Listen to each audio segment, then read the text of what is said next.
programs, and today is one of those. In fact, today's program is the DEC's 25th election-based program in our 84-year history. Thank you. And I want to thank Attorney General Schuette and Senator Whitmer for choosing the DEC. I also want to thank you all in the audience for participating in America's election process, because programs like today's are what makes America, America. And the DEC is honored to play just a small role in that. I also want to thank Lawrence Technological University and Detroit Public TV for their respective roles today in webcasting our program. And so now let's get this thing started. It is my extreme pleasure to turn this over to our moderator. She is the anchor of One Detroit on Detroit Public TV. Watch for her on Thursday night. Ladies and gentlemen, please welcome Christy McDonald.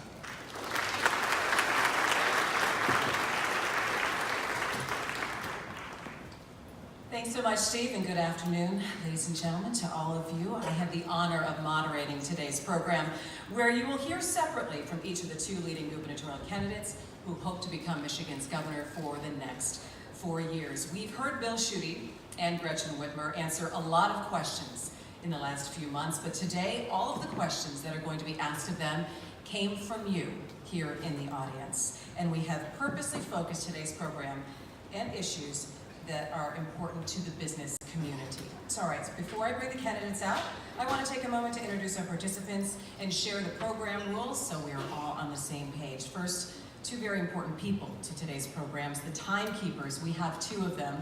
Please say hello to a very frequent DEC member, J.R. Hassano of UBS, and Matt Gallant. All right, and here's how the program is going to go. Candidates will be given 2 minutes for their opening statements, and thanks so much to the audience members who submitted the questions to the DEC. I will pose your questions, and we've broken them down in 6 subjects. Each candidate will be asked the same question, and each candidate will have 2 minutes to respond to those questions. Candidates are not permitted to bring in notes to the podium, but they do have notepads to take notes if they would like. All right, now that we have the rules and we're all ready to go, let's meet our first candidate. Bill Schuette is the 53rd Attorney General for the state of Michigan and is running for governor as a Republican. Bill was first elected as Attorney General back in 2010. Schuette is the only Attorney General in Michigan history to have served in the executive, legislative, and judicial branches of state government. In addition, Schuette served as the 2015-2016 chairman of the Republican Attorneys General Association. Ladies and gentlemen, please welcome Attorney General Bill Schuette to the stage. Thank you very much. All right, Bill, just so you know how this is all going to go, at 1 minute 45 seconds, you are going to hear one chime. There we go. Oh, I like that. It's not a game show. But at the 2-minute deadline, when you've got to wrap your answer up, you will hear 2 chimes. Thanks, JR, which means that we are going to... That's the guys over there in the cage? That's right, that's right. Good. That's how we know to move on to the next question. But before we get to the questions, go ahead, you can start your 2-minute opening statement. Well, great. Listen, thank you, Christine. Thank you, everybody here at the Detroit Economic Club, and members and friends and family members of being here today. I look forward to it, so thank you very much. You know, I'm in the middle of this incredible experience of running for governor, and when we're done here, and when we win, I'll be a smarter, stronger, sharper governor because of this process. Crisscrossing the 83 counties and 2 peninsulas of Michigan. Now, some of you may know my story. I'm from Midland, raised by a single mom after my dad died when I was just a boy of 6. My wife and I went to the same bus stop. We've been married 27 years. We have 2 children, a daughter Heidi and a son Bill. That's kind of the Schuette story, the abbreviated version. And no one's more prepared on day 1 to serve you as your governor than I. Now, there are really 2 big questions facing Michigan. Number 1, in the 6 days before now, on November 6th, but who's counting? 2 questions. Number 1, are we better off today than we were 8 years ago? The answer is yes. We are better off than we were 8 years ago, because 8 years ago, we had 15% unemployment. Michigan was on the map. 500,000 jobs lost, and people left the state in droves. The second question is, are we going to go forward or backward? Well, we're going forward. We can't go backward because we experienced the failed governorship of Jennifer Granholm. We can't do a sequel to that. There are two very different candidates for governor. I believe in the private sector, entrepreneurism, initiative, and enterprise. That's why I want to cut your taxes, lower your auto insurance rates, and improve our schools. My opponent, Senator Whitmer, has faith in the government side, more mandates that would crush growth in the state, tax increases that would stop job creation, and government-run health care, which would have bureaucrats treat your doctors. Two different candidates, the choice is yours. Thank you.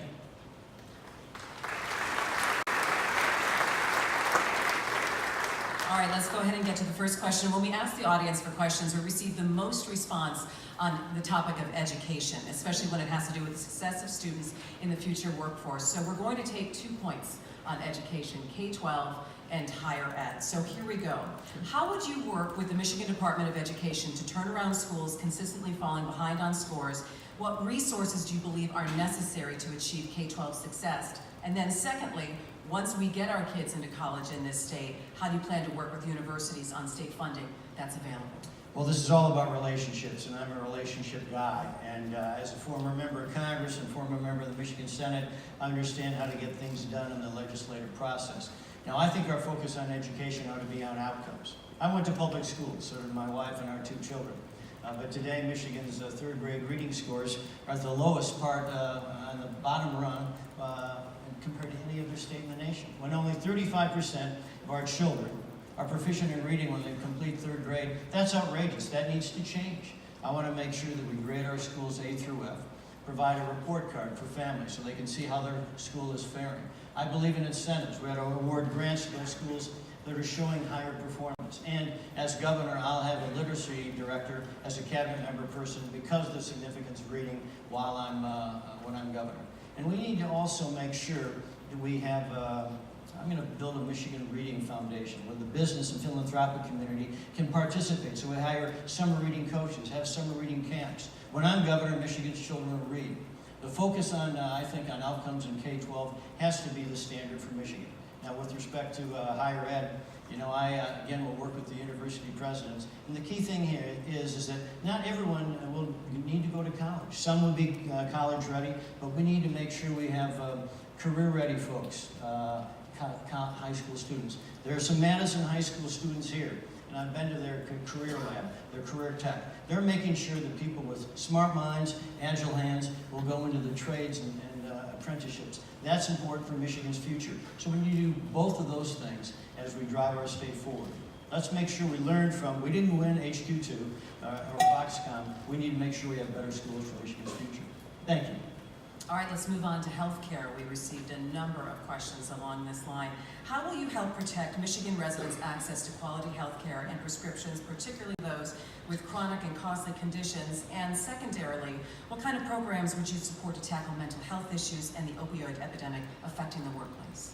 Those are three big elements. The opioid crisis is real. When we have more prescriptions issued for opioids than people, we know we have a problem. As Attorney General, I've cracked down on the pill mill docs and have a special unit to crack down on the heroin dealers as well. When you meet someone who's caught in the grip of addiction, it's a real problem. So the resources for opioids and mental health are important. Now, with respect to health care, listen, accessible and affordable health care is important for every single citizen in the state. Healthy Michigan is the law. It's here to stay. I want to make sure that we provide that for people across the state and cover pre-existing conditions. I've done that as a state senator, voted for protecting pre-existing conditions 6 separate times. I want to improve Healthy Michigan by having a Medicaid work requirement where able-bodied people can find a job. And I'll celebrate them when they find a job and on an employer's health plan. And what that does with limited resources is make sure those who need health care, access to health care, they have that with the limited resources. That's how we assist people on health care. Now, my opponent wants government-run, government-dominated health care. I disagree with that. Obamacare didn't work, and it fell apart, and I was opposed to that. But in each and every instance, I made sure that we would cover pre-existing conditions and any other national or state plan that got put into place. So accessible health care for Michigan is part of our responsibility as we go forward in the future. All right, let's move on to infrastructure, something that we can all agree on. We know we need to fix the roads, but give us your specific plan for funding, what it will cost, where the money will come from, and the timeline. This is a really important question because nobody's on the roads in Michigan more than I across our peninsulas in 83 counties. There's some of these potholes that I've actually given nicknames to because I've seen them a lot. And the fact is, the premise here, Michigan has to be an economic leader, but we can't be first in line economically if we have third world roads. So here's what we need to do. Number one, we need to have a full and complete audit of the Michigan Department of Transportation and how they allocate road funding here in the state of Michigan. Second, we need to make sure that we have more federal funds coming to Michigan. Now, the relationships I have with the president and vice president, I'll walk through the front door of the White House to advocate for Michigan more federal highway funding. And as a former member of Congress, I know how that place works. And I'll call the Secretary of Transportation, Elaine Chao, who's a friend of mine, to advocate for Michigan for more road funding. We're in the middle right now, folks, of a $1.2 billion effort for money allocated to roads through 2021. I'll make sure that that promise is made, that statute is complied with, and with a number of .4, with a $58 billion budget, we can make sure that we allocate more money for roads. Now, my opponent wants to raise taxes on gas taxes by 20 to 40 cents, 20 cents to 40 cents per gallon. That would send us into a road shock and would send it back to the lost decade. We can't raise taxes on that. When she says she wants to raise your darn taxes, fix your darn road, she's saying she wants to raise your darn taxes. I don't think we should be raising taxes. I think we should get more money back from Washington, complete this effort to have $1.2 billion. That's the way we pave our road to the future, not by raising taxes. Speaking of taxes, following up on where we get the funding to get things done, you said that you wanted to cut the personal income tax rate. Your opponent has said that she will cut the pension tax. How do you think that those cuts would spur economic growth? Well, listen, my paycheck agenda is all about moving our state forward, and that's really the question. We need to go forward, not backward. I want to eliminate the pension tax because we need to be a state where we're attracting people to come here and to stay. And with respect to the income tax, listen, there was a tax passed in 2007. It was the Granholm-Whitmer income tax increase, and that has cost Michigan families $8 billion. $8 billion since it was passed. That'll be put in the private sector, in people's pockets, in businesses, instead of in government. You know, everyone talks about cynicism in government and all of that. Well, you know what? We ought to keep promises. We ought to keep our promises. When we have a temporary income tax increase, we ought to make sure it is only temporary. And so I will eliminate the Granholm-Whitmer income tax increase and put more money back in people's pockets. It's important we do that. And listen, what we need to do is make sure that we compete with states all across America. And other states that are growing faster than Michigan have lower taxes, with more relaxed regulations, and they have more people. I'm running for governor because we need to make sure we grow Michigan. It's not sustainable if we have a graying, aging population. We need to bring people to Michigan, and I want us to win and compete. And listen, if you want me to manage Michigan's decline, I'm not going to do that. I want to encourage our growth so that Michigan is a growth state, a job state, and a paycheck state. And the hand-wringers who say you can't raise taxes or you can't cut taxes, all that does is mean that we'll be a smaller, less competitive state. We need to cut taxes if Michigan's going to grow and win. That's my philosophy, and that's in contrast to Gretchen Whitmer's approach of more taxes, which would crush job creation, and it would be reminiscent of the failed governorship of Jennifer Granholm. All right, let's move on to Great Lakes issues and clean water. The recent UN report issued says the world faces serious threat from climate change. Where do you stand on this issue? And also, what do you think is the best solution to the Line 5 pipeline, regardless of cost? Well, listen, number one, climate change is real. Climate change is real in all countries, not just the United States, but the LDCs, the less developed countries, need to participate as well. And that means all nations in this world need to make sure that we reduce CO2 emissions. With respect to the Great Lakes, environmental issues, all of us have a stake in Michigan's future. Whether you like to fly fish as I do, or whether you want to see a sunset on Lake Michigan or a sunrise on Lake Huron, stewardship and that responsibility is etched in our DNA. I believe that the approach by Governor Snyder of having a tunnel, which would provide visual inspection between that 4.5 miles of the Straits of Mackinac, is a good approach.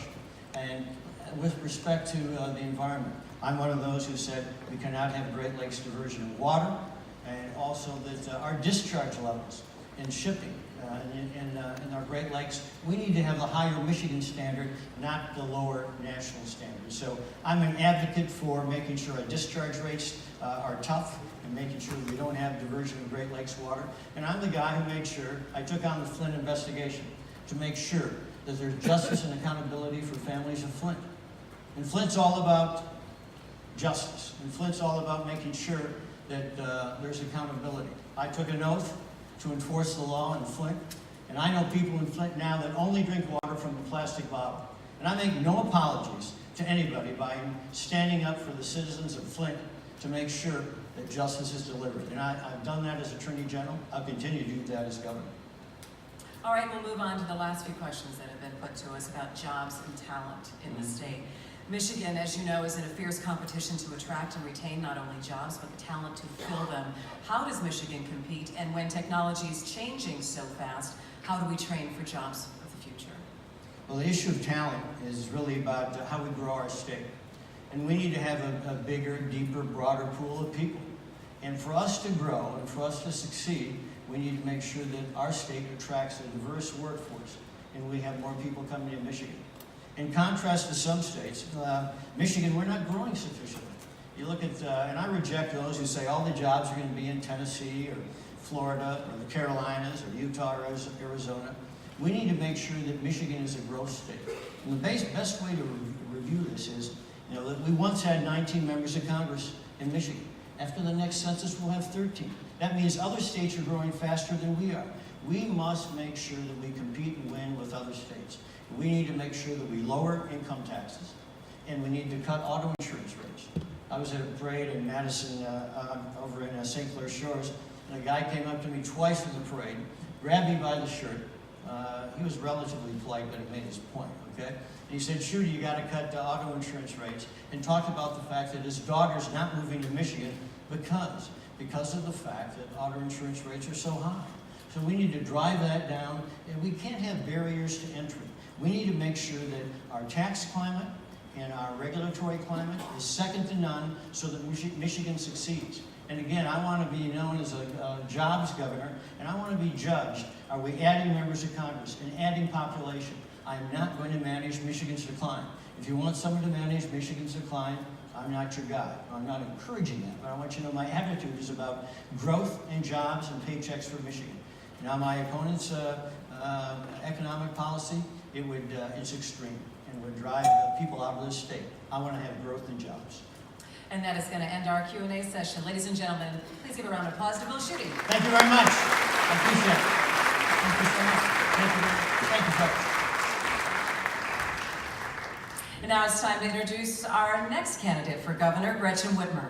Gretchen Whitmer is a former prosecutor, Senate Democrat leader, proud lifelong Michigander, and running for governor as a Democrat. As Senate Democrat leader, Gretchen was the first woman to lead a caucus in the Michigan Senate. And following her service to the state, Whitmer taught at the University of Michigan and Michigan State University. And in 2016, Whitmer stepped up to serve as the prosecuting attorney of Ingham County. Please, ladies and gentlemen, welcome Gretchen Whitmer to the stage.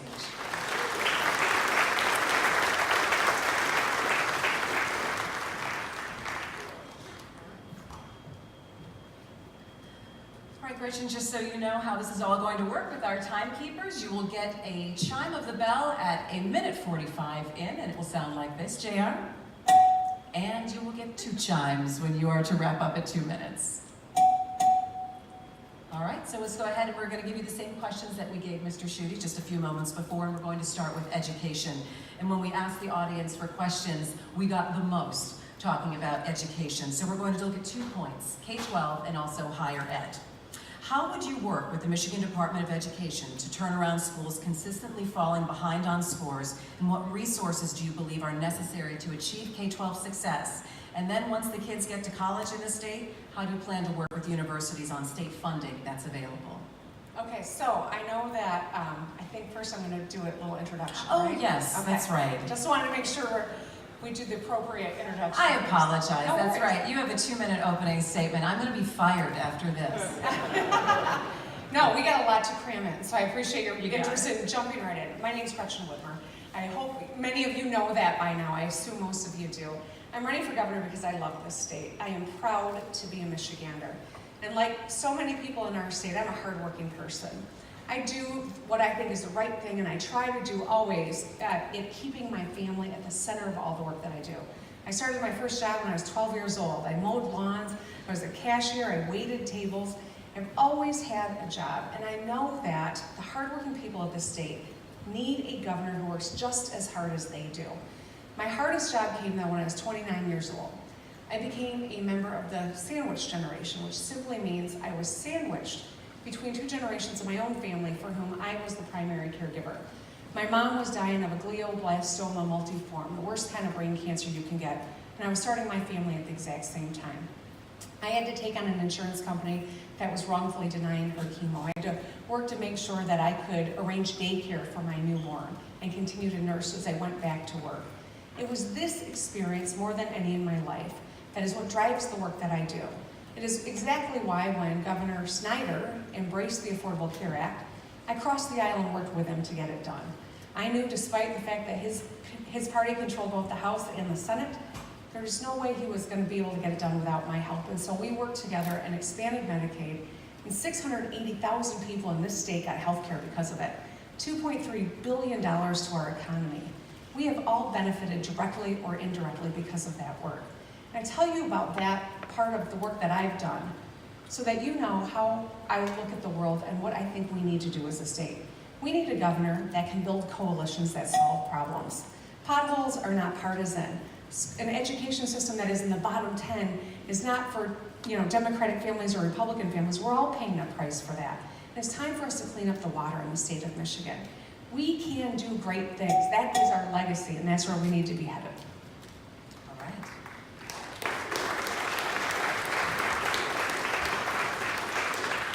So we will go back to that question on education now. Just refresh you, how would you work with the Michigan Department of Education to turn around schools that are consistently failing? What resources do you believe that we need to use to improve K-12? And then once those kids go on to the university in this state, how would you work with universities in terms of what funding is available for them? So I have two daughters who are in the public education system right now here in Michigan. They're high schoolers, 10th grade and 11th grade, and we're starting to think about what they're going to do when they graduate, like a lot of families are. And like a lot of families, I'm worried about the cost of a higher education degree.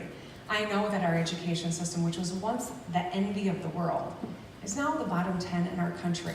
And it's not because of the hardworking, dedicated people who go into education. It's because we've had leaders who haven't made the appropriate investment in our kids' education.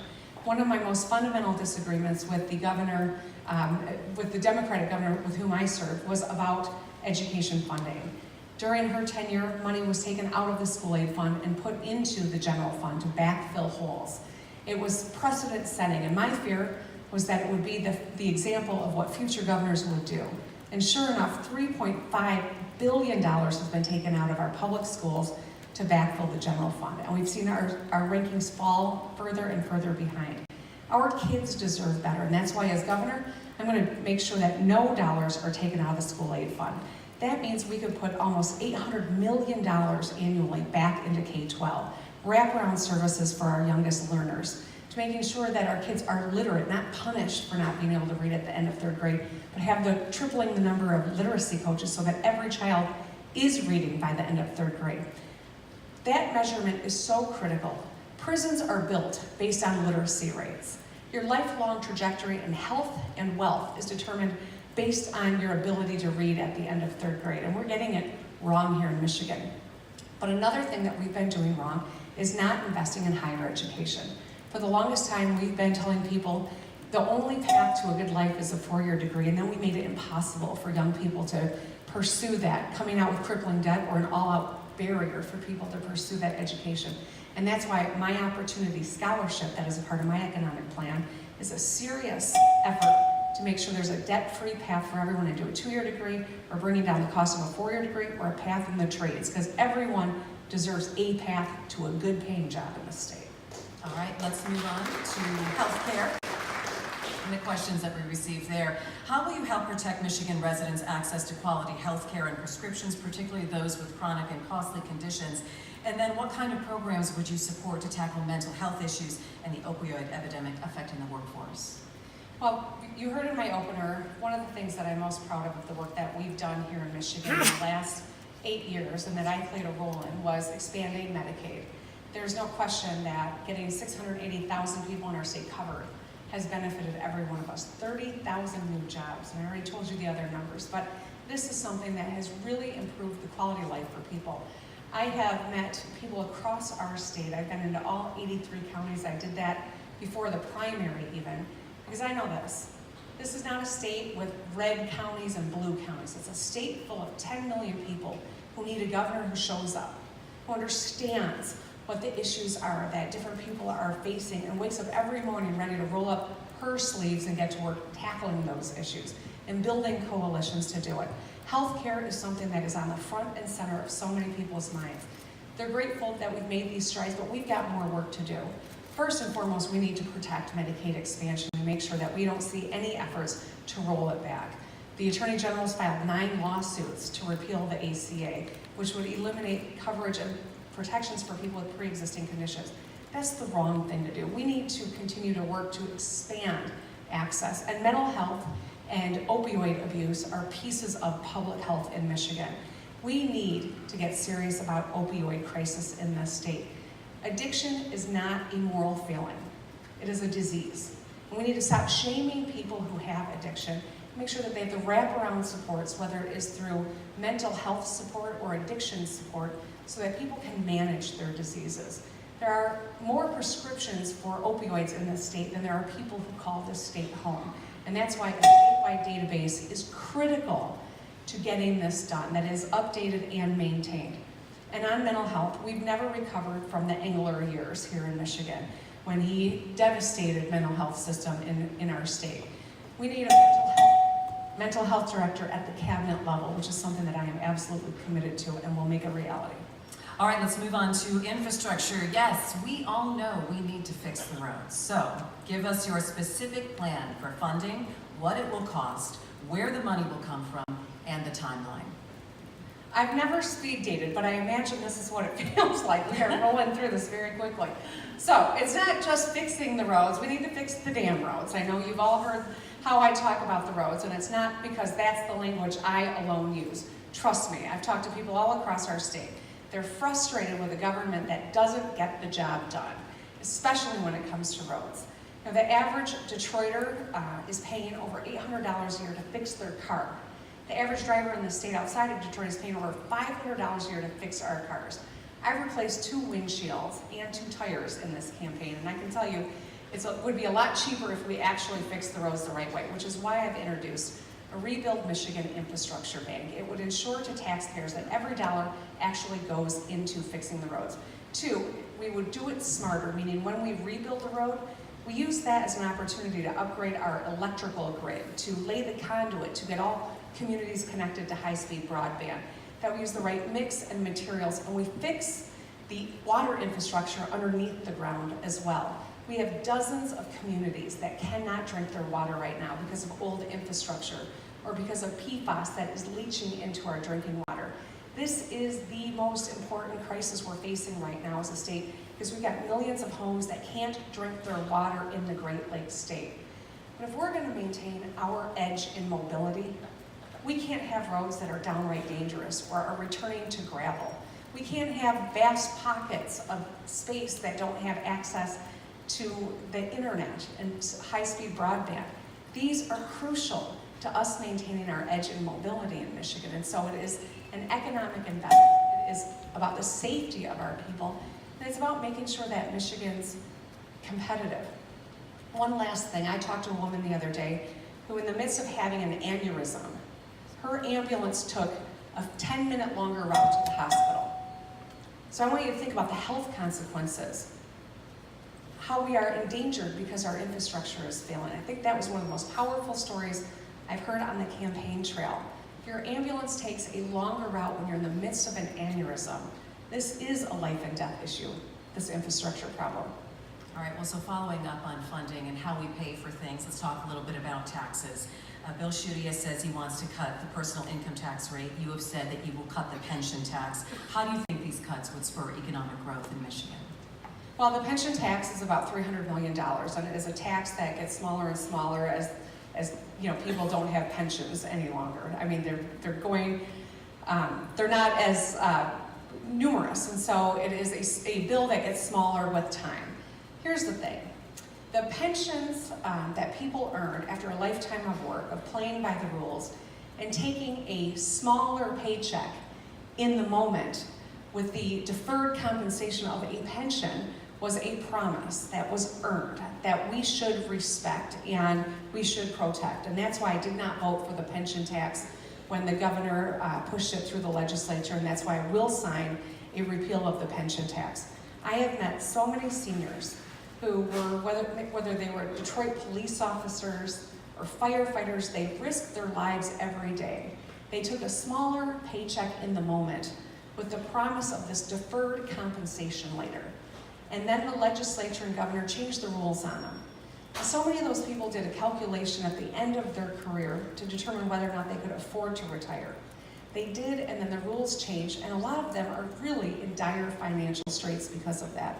And that's why I think it is important. It's so important that it's something that I vowed to sign, is repealing the pension tax, so that our seniors can survive here in this state. When you're 80 years old and you made your living as a firefighter, you can't just go back into firefighting at that age. So we've really put people in a terribly difficult position, and that's why I think that it is a priority when it comes to the state budget. Every dollar not collected, every dollar expended, they're taxpayer dollars, and we have to make sure that they're supported by the right public policy. And I think the right public policy is supporting pensioners who made a commitment to our communities, to our state, played by the rules, and they should have the safety and security of knowing that their pension is protected. Okay, let's talk about some environmental issues in the Great Lakes. The recent UN report issued said the world faces serious threat from climate change. Where do you stand on this issue? And secondarily, what do you think the best solution is for Line 5, regardless of cost? Well, so, 2018 was one of the hottest years on record. I don't think you can watch what's happening with our world and our climate and look at some of the science and doubt whether or not climate change is real. I believe the science is settled when it comes to climate change. The question for us is, what are we going to do about it?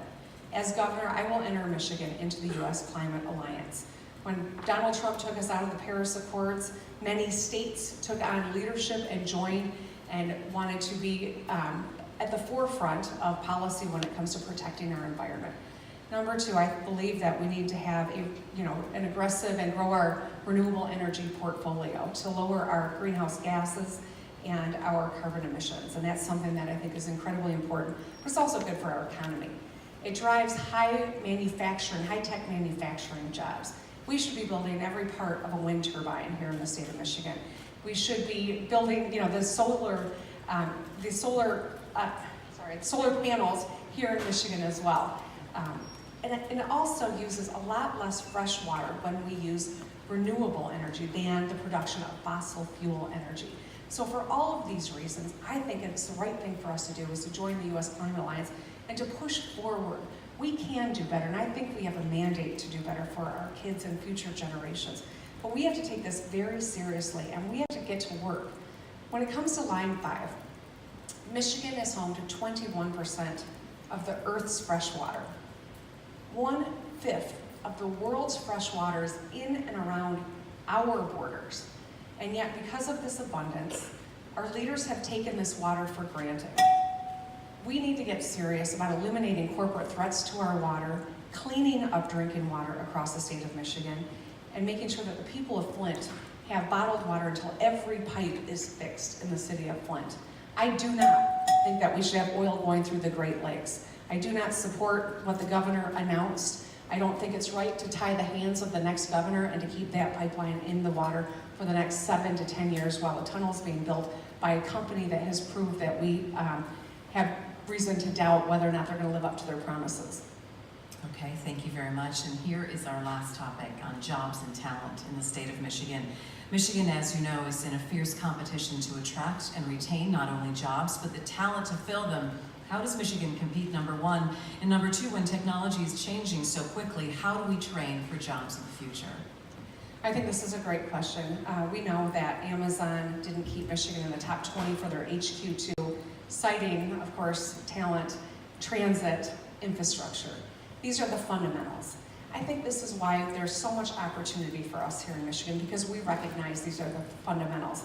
I'm proud to have the support from labor unions to the Detroit Regional Chamber of Commerce, Republicans and Democrats. We have to work together to mend this skills gap that we have here in Michigan. There's no question that when a four-year degree is out of reach for so many, that we're not going to have enough four-year degree holders. There's no question that we need people to go into the trades across the state.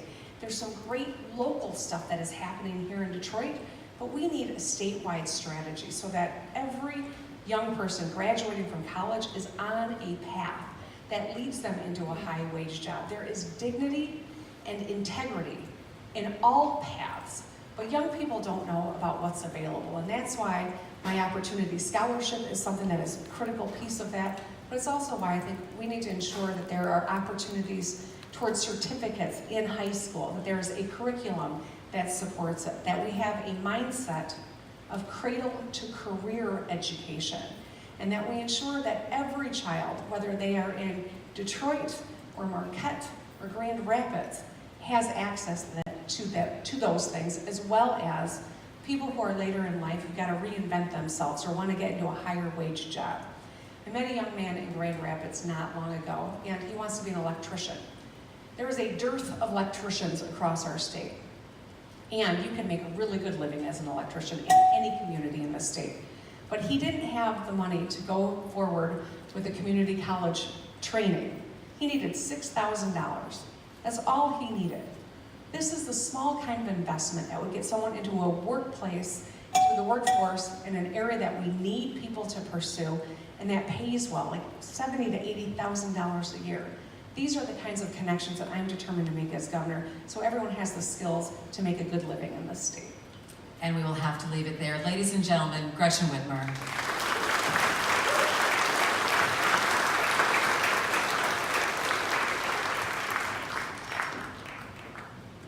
And I'll turn it back over to Steve. Well, there you have it, ladies and gentlemen. A round of applause for Attorney General Schuette and Senator Whitmer. Thank you, both of you, once again for choosing the DEC, and good luck to both of you next Tuesday. Christy McDonald, I checked with HR, and you will not be fired this time. But thank you so much. You did an outstanding job. Round of applause for Christy. Ladies and gentlemen, 2 important announcements for all of you. First, you're all invited to immediately join us in a strolling lunch. It's just outside the hall there where we normally have our DEC meetings. I will challenge you today to meet someone you didn't know before you arrived today. That's what we do at the Detroit Economic Club, build relationships. If you are a Gold, Life, or Board member, you're invited to say hello to Attorney General Schuette immediately following this program at our speaker reception. If this is you, go out the door, turn to the right, and we'll see you in just a minute at room MCC4. You'll see the speaker reception sign. So, to all of you, thank you again for coming. On time, every time. This meeting of the Detroit Economic Club is adjourned. Thank you.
This was from the Detroit Economic Club at the Motor City Casino.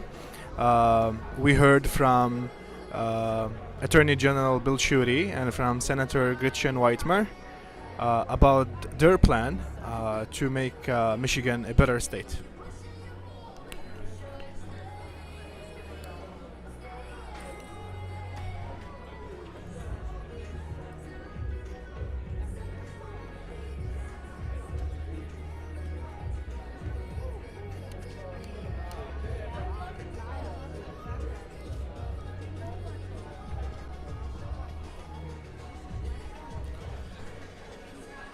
Stay with us as we will try to take some interviews and ask some questions, especially to Attorney General Bill Schuette, who will be taking some questions from the media in a bit.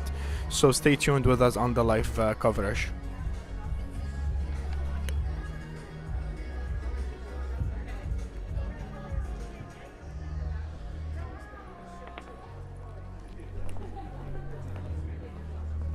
We've got about 15 minutes. So if you want to go over to room 3 across the hall now, you can. But he won't be in there until about 1. Is there going to be people that we can interview this question? Just right now. Not until shooting comes in.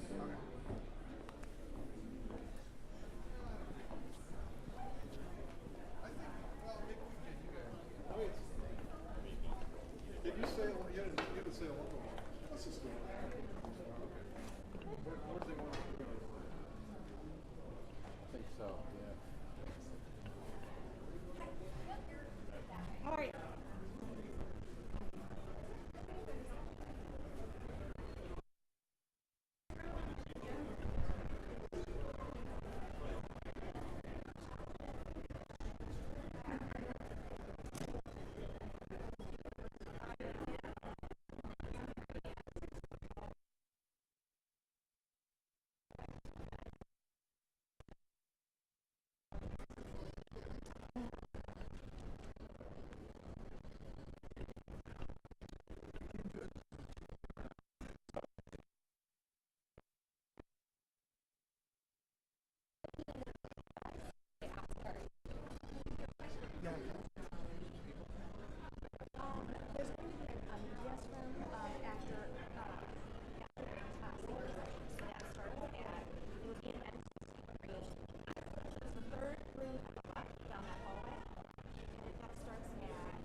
Yeah, right?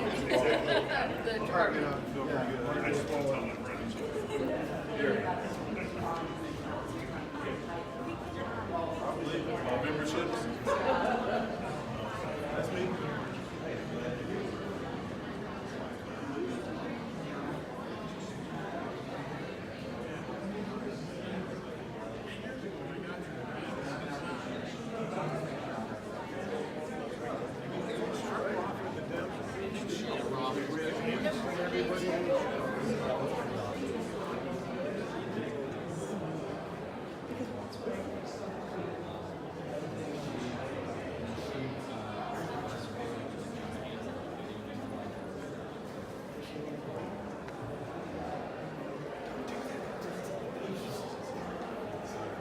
Yeah.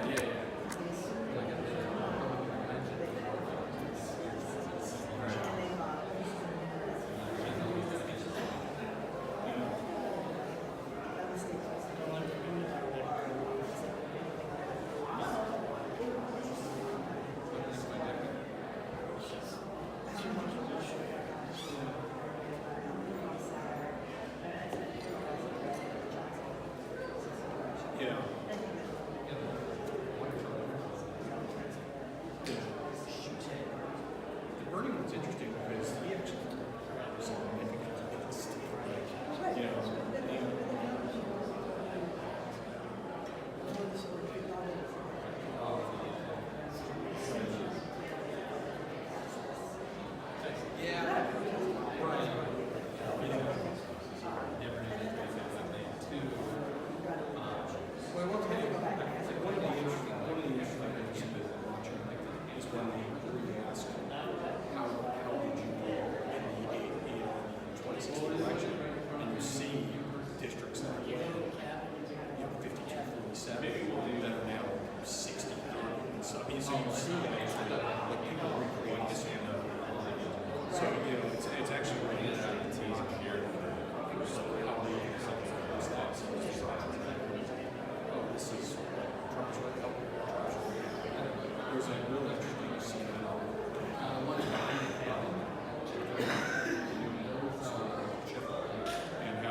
struggles with addiction, overcoming. The community knows this.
about his relationship. He emails Brian once in a while.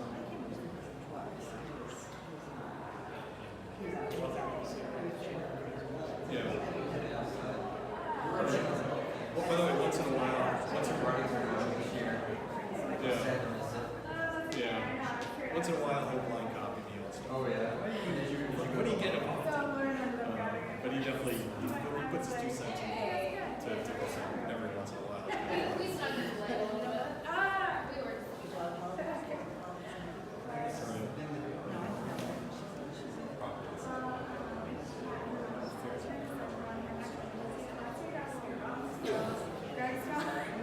What do you mean, bro?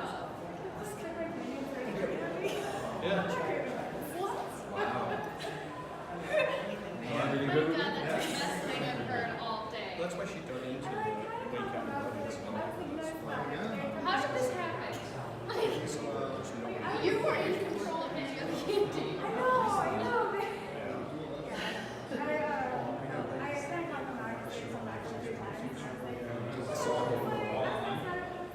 these older kids?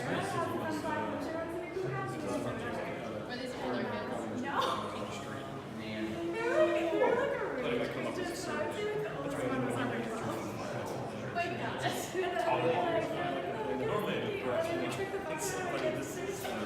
Too red. stop.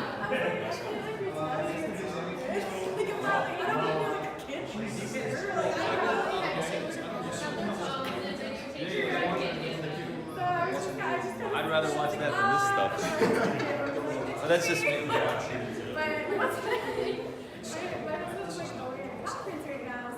You're seeing that. I saw it firsthand with Candace. I mean, the Morocco stuff is just unbelievable. My mom, so like I live right off of Peter Road. My mom's like, are you gonna do this changing thing? I was like, Mom, no kids walking on 96. They should literally walking on. Like, no kids coming to my house. Hey, if you want to have a kid in my house, I guess I could solve some problems. You have to be an enforcer, though. I don't know how mean you can be. I don't like kids. But I was so unprepared for it. it's crazy. There's something really That is I hilarious. was traumatized.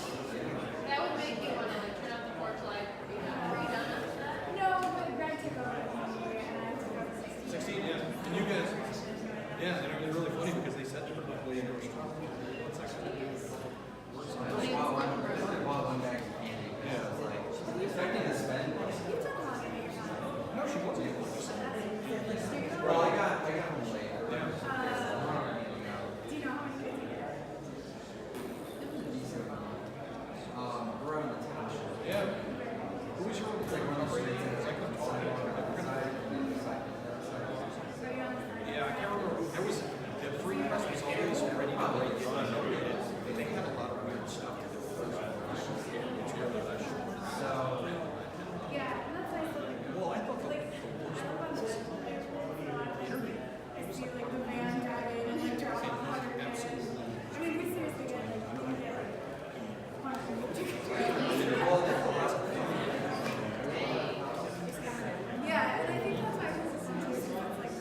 So now, any moment, Attorney General Bill Schuette will be with the media to answer some questions about his candidacy and any questions that the media might have. We will be asking him a couple of questions too.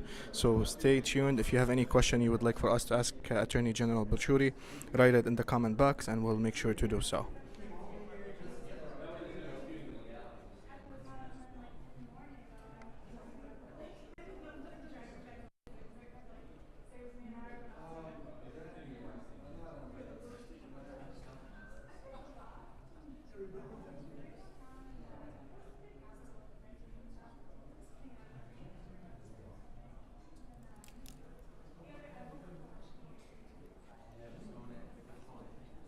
The morning I wanted to split a room and they only had like king size beds. No, thank you. As close as we are, I don't think I want to snuggle. But then I don't know if it's going to be hard to find.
Attorney General Bill Schuette should be with us any moment to take questions from the media.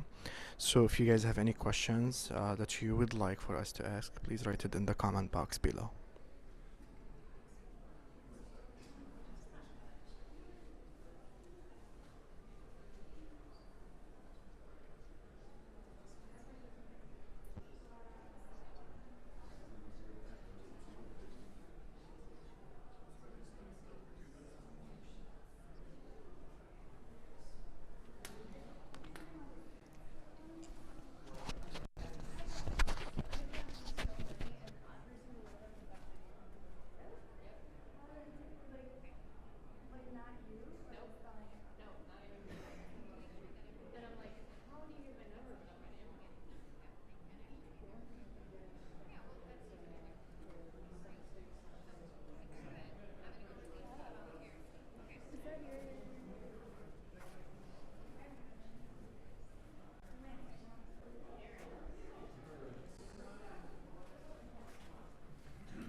No, you're good. As long as I can see his face. This is the third time that Gretchen Whitmer and I have had a face. Again, I won. The last two debates and this effort here at the Detroit Economic Club. I appreciate it just because it's a classic contrast of two different candidates for governor. I'm going to make sure Michigan goes forward and cut taxes, and Gretchen Whitmer's plan is, raising more taxes. Just look at this issue on climate change. Climate change is real, right? But every country needs to participate, and the Paris Accords punish U.S. and Michigan businesses. We would have lost jobs here in Michigan if Gretchen Whitmer's philosophy would take place. We need to make sure that Michigan grows. Our economy is all about more jobs and bigger paychecks and more people in Michigan, and the contrast is really significant. Two different people, two varying philosophies on where Michigan goes. I want to build on the success of the last 8 years. And this question is fundamental. Are we better off today than we were 8 years ago? We are off off than we were 8 years ago. And I want to build on that success and in the next 4 years as governor, next 8 years as governor. And the real question is, are we going forward or backward? And, Gretchen Whitmer is a prescription. Will take us back to the lost decade of 15% lost jobs and people leaving the state. We're not doing that again. And that's what this, that's the fundamental question. 6 days from now, I'm going to win this race, 51-49. I'm the comeback kid, just like Donald Trump, Rick Snyder, John Engler. When you run for, you're coming from behind. I'm going to win this race and probably keep you up late on Tuesday night, Wednesday morning. But anyway, I'm looking forward to 6 great days. We're going to work really hard. Lisa Postumus-Lyons and I working together, and our entire team, we're poised to win big on Tuesday. Can you respond to reports that you've stopped buying advertising outside of the city of Detroit and loaned your own campaign money, about $350,000? Listen, what we're doing in terms of our strategy is we're winning in various areas across the state of Michigan, and where it's a jump ball in southeastern Michigan, we're pouring in our resources. And there are other folks who are, doing things that helps our team in other parts of the state. So this is all about strategy. It's all about how you win, and that's what we're going to do. Do you want Donald Trump come in, and do you want him to come in, and will he for you? Listen, we have, I think that the Trump White House, the president, vice president, has Michigan on their mind. I mean, we've seen Donald Trump Jr., we've seen Lara Trump, Mike Pence did a great job here in Oakland County and in Grand Rapids. So I hope the president comes back. Again, this is where the Ram truck is being moved from Mexico to Michigan here in Warren. And when I was with the vice president on Air Force Two on Monday, I made the case. I made the case come to Michigan. And listen, whatever happens, I think everybody knows that it means jobs, and that's going to happen at the Warren Truck Plant. You said you're making a big push in these final 6 days. What's the #1 message that you want people to know when they go to the polls and see the name Bill Schuette? I think the #1 issue is, okay, Michigan, are we going forward or are we going backward? And that's the choice. I want to build on the success of the last years of the Snyder administration, what we've done here in Michigan, where we were once on the mat. Now we've rebounded, but we need to compete and win against every other state in this country. That's really the message. And that, there ought to be a warning sign on every Gretchen Whitmer ad that says, your job is in danger if Gretchen Whitmer is governor. You're in danger of losing your job if Gretchen Whitmer is governor. That ought to be the warning label on every ad, because she's going to take us, into an economic ditch. I'm going to make sure we build on the success of the last 8 years. It's that fundamental. She wants to cut the pension tax. Granholm didn't do that. Well, listen, I want to cut the pension tax, and I'm going to eliminate this Granholm Whitmer income tax increase that has cost Michigan families and small businesses $8 billion since it was imposed. And people talk about government and they get cynical about promises that happens in government. Let's keep our promises. It was supposed to be a temporary income tax. It's been lingering on now, since '07. Cost Michigan families $8 billion. It's time we, fess up, be honest, be real, eliminate that tax, and give Michigan families a big pay raise. When you cut taxes, how do you still fix the roads? Are you hinging everything on getting money from Washington? Listen, it's all about your attitude and your approach and your philosophy. Michigan has to grow. There are the hand-wringers out there who want to raise taxes all the time, and that would just drive us backwards. And the fact is, we have to compete. We have to compete with the Texases and the Floridas and the Carolinas that are growing faster than we are. I'm an optimist, but this is about Michigan's future. Do you want us to build our state? Do you want to grow our state? When we have higher taxes would send us back to sequel to the lost decade. I want to make sure we grow our state. And in terms of roads, I tell you, that Gretchen Whitmer would want to raise gas taxes by 20 cents a gallon or to 40 cents a gallon. That would be a crippling, just a bunch of jack taxes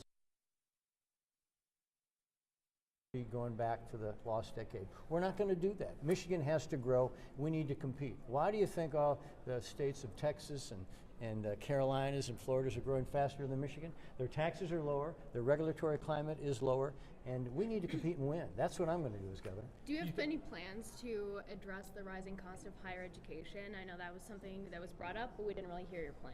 Well, I think it was, in 2 minutes, you do everything you can. And the fact is that, first education has to be on outcomes. And the fact that the fundamental first thought on education is, we need to improve our third grade reading scores. The fact that we're at the bottom of the country, only 35% of our third graders are able to read. I mean, that's outrageous. We ought to be up in arms about that. So we have to have better outcomes. We need to, and I'm a public school guy. My wife and our kids went to public schools. And the fact is, we need to make sure that we grade our schools A through F. Let's give grants to those schools that are showing improvement. Director as a cabinet level position when I'm governor because of the significance of reading. And the point is, our K through 12 has, in terms of higher ed, not everyone is going to go to college, but our high school graduates need to be ready. They need to, if they're career ready, then they need to make sure that we have greater emphasis on skilled trades and apprenticeships, because what you don't want to do, forcing someone to go to college, pay all that debt, and then have no job and wish that you were career ready. What if they want to go to college? And well, here's the point. Michigan has to be a growth state. If we don't have more jobs and more people, a bigger talent pool, why do you think we didn't get HQ2 and Foxconn?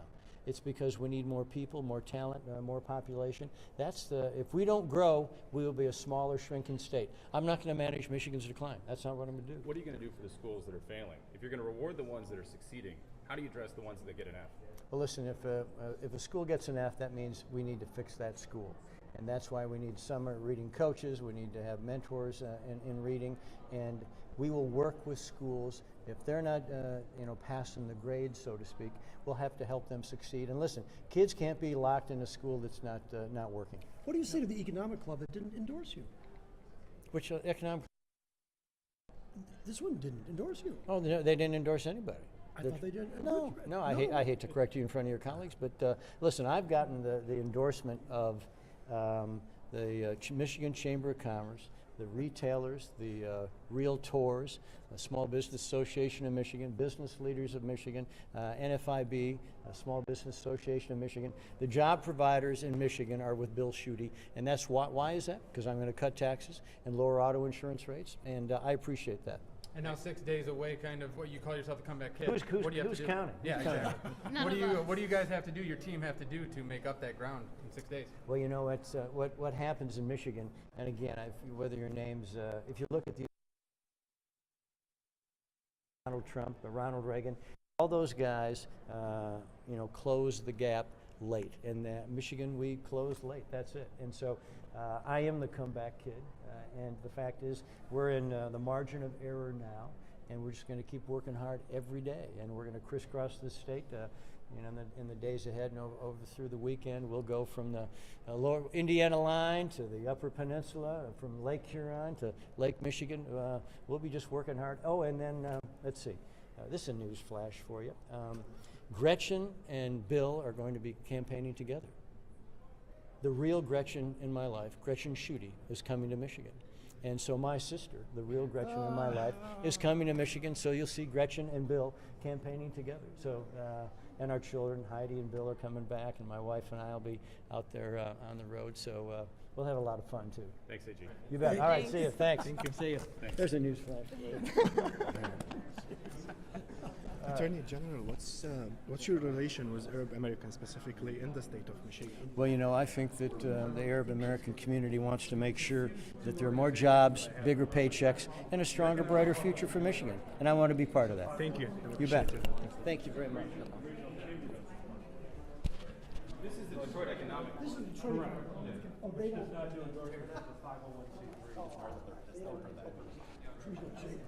So we've heard from Attorney General Bill Schuette and about his candidacy for governor of Michigan and what differentiate him from Senator Gretchen Whitmer. And we asked him about his stand and his relation with Arab Americans, and he said Arab Americans in the state of Michigan, like any other groups, they want jobs, they want better insurance rates, and they want a better living. So that was it for us from the Detroit Economic Club at the Motor City Casino in Detroit. This was Hussein Hashem for What's Up Media Network. Stay tuned, like the page, follow the page, and make sure you share this video and any videos that we make so we can reach more people. Thank you and keep supporting us. See ya.